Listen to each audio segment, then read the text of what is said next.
Hey guys, Chris Fazio here, Self-Defense Course for Women. Thank you for having me. So, I had a girl, Kathy, reach out to me to ask me the basics of a balisong knife, other name butterfly knife.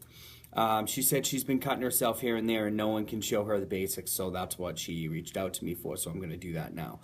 Okay, couple of little things. I'll be as brief as I can. One, the part that opens on the bottom should be to your left if you're a righty. That way the blade is technically facing away from you.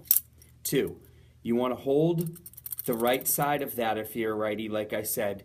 You're going to hold it like this, like you're playing clarinet or the flute or whatever, okay? 3 fingers on. You're going to hold it, and you're going to do 3 moves. You're going to flip it to your right. You're going to let it helicopter around. You're going to flip it to your right again. You're going to let it helicopter around. You're going to flip it to your right again, and then open.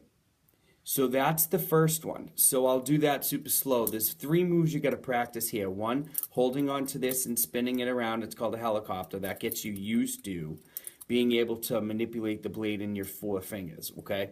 2, get used to opening and closing, because when it comes back to close, you have to repeatedly open your fingers like so to let the blade handle come in. So that looks like this: closed, open, closed, open. Meaning closed, opening with the fingers, not the knife, okay?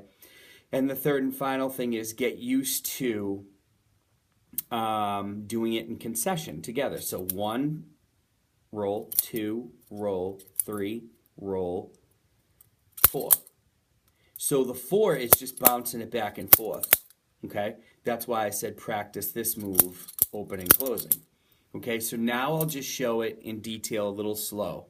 1, roll, 2, roll, 3, close, roll, roll, open, roll, roll, closed. Even numbers are your opening closes. 1, 2, open, 1, 2, closed, 1, 2, open, 1, 2, closed.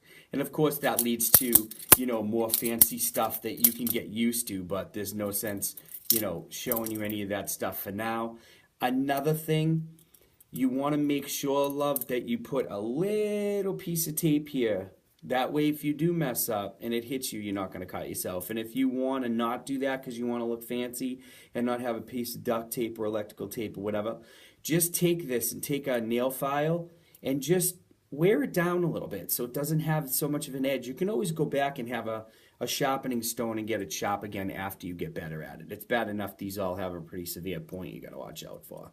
So I hope that answers your question. Again, Chris Fazio, Calm Self-Defense Course for Women. Thank you for tuning in. See you soon. Take care.